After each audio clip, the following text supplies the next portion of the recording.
video, you'll get 15 tips to make your paper crafts look more professional. And tip number 9, you're not going to like. I often get the compliment that I work so neat. Thank you. That's because I'm both blessed and cursed with a thing called perfectionism, but let's not dwell on that. But that also means that I have 15 habits to share that make my crafts look neat and tidy. That does not mean that I say that you can't make any grungy journals or any other grungy crafts. It's just possible to make the grunge look more professionally done, if that even makes sense. And another thing that I want to make very clear, this does not mean that I don't want you to ever craft in a very messy way. I love crafting in a messy way. It's super therapeutic and it feels amazing. True story. As a kid, I made my kindergarten teacher very angry because I didn't want to put my fingers in the finger painting jars. Because, ew. I don't remember this, but my mom, being very surprised that I wasn't cooperating at school, sat with me very patiently and got me willing to make my fingers icky and actually enjoy finger painting. In hindsight, that was a very therapeutic thing she did for me. Almost 30 years later, I was diagnosed with autism, mystery solved. So if you feel like it, please liberally smash all that paint and glue all around. It's just, if you want to sell your crafts or gift it to someone special, it might be better to forgo the therapeutic messy crafting and put yourself in a neat crafter mode, just for a little while. And now with all that said, let's start. I'm probably kicking in an open door here, but wash your hands. We crafters have ink and glue on our fingers almost 24/7, but if you want to make something that looks neat and tidy when it's finished, make sure you're also neat and tidy. And that's also true for your workspace, so wipe that tabletop and start with a clean slate. Tip 2, measure neatly and accurately. I can already hear you sighing up till here. But that's so boring. That might be true, but taking an extra 10 seconds to measure something accurately also means a difference between a perfectly finished journal and a crooked one. Between a neat binding and a what the are you thinking binding, between a useful envelope and a useless one. You get my point. Also, the more you measure while crafting, the better and faster you'll get. More on that later. Tip number 3. Score on the right side. This means when you score a piece of cardstock, make sure you fold away from the scored line. That's because the fibers of the paper on that side have been stretched, and keeping those stretched fibers on the outside will cause less damage and breakage. In short, keep the scored line on the outside. Building on the previous tip, use a bone folder for smooth and clean folds without damaging the cardstock. By the way, your nails are not a bone folder, just saying. Tip number 5, see what you're doing. When I'm filming a tutorial, I usually keep my eyes quite far from my hands, and that's because I don't want you guys to look at the back of my head the whole time. But off camera, I'm watching what I'm doing far more closely. Make sure you have plenty of daylight, so sit close to a window or get one of those daylight lamps. If necessary, you can get one of those magnifying glasses for crafting. Some even have a light included. Tip 6, a good craft knife habit. A lot of the time when you're cutting out a window, some of the corners are not completely cut. That's because you've been careful not to cut too far and ruin your project. And that's great, but don't be tempted to just tear the cardstock out. You can tear your project, or even if you're very careful, you will get these fluffy corners. For some reason, I have never liked those fluffy corners. Instead, take the tip of your craft knife and just pick into those corners until the whole window is completely and neatly cut out. Tip number 7, a wet glue tip.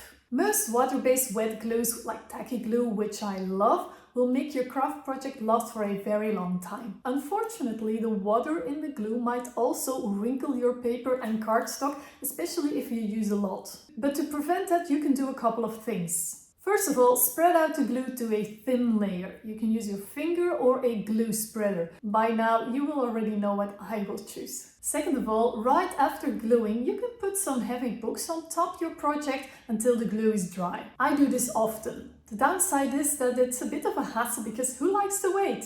It's up to you if you like that hassle or not. You can also use a good wet glue without any water in it, like Fabri-Tac. No wrinkles. It's just that I can't really stand the smell even with the window open, which is advised, so I haven't used it in years. Tip 8 is another wet glue tip. You already know to work in thin layers, but also wipe the excess glue. Yes, most of the times the glue dries clear, but also most of the times it leaves a sheen. And that sheen is like a billboard for, oops, she spilled. You want to minimize the messiness as much as possible, unless that is your rebel brand, of course.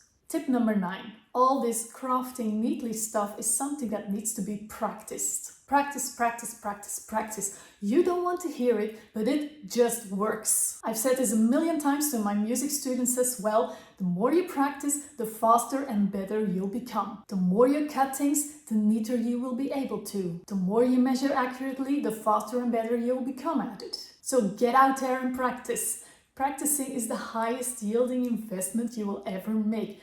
Guaranteed results. Tip number 10, clean cutting. If you're cutting by hand and you get frustrated, remember the previous tip, practicing works. Make sure you have the right tools, so when you're cutting out something small, just make sure you have small scissors. And when you have tricky bits to cut, just move the paper, not the scissors. Tip number 11, use sharp tools. Sharpen or replace your dull scissors or craft knives or rotary blades for crisp, clean cuts. You can sharpen scissors and your punches a little bit by punching or cutting into a few layers of aluminum foil, but you can't keep doing that endlessly. So also if you use a paper trimmer, make sure the blade is sharp. Tip number 12, use quality paper and cardstock. Paper weight alone doesn't say anything. I've had 300 grams paper that was amazing to work with and 300 grams paper that was rubbish. Before buying cardstock, try to see if you can touch it first to see what you're buying. If you gently bend the paper in both directions, without folding, the store wouldn't be happy about that. You can feel whether a paper is sturdier or gives in easier. You want a sturdier kind.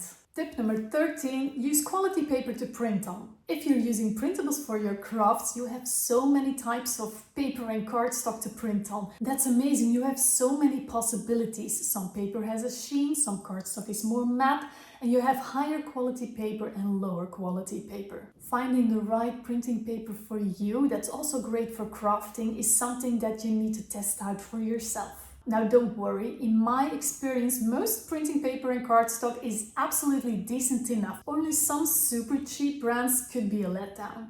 Tip number 14, using the right paper weight. In my tutorials I usually advise to print full papers and embellishments on 160 grams paper because most printers can still handle that. But if your printer can handle heavier cardstock and it works with your project, why not go for it? It makes the whole thing sturdier. Just keep the thickness of the paper in mind and it will all still work. Tip number 15.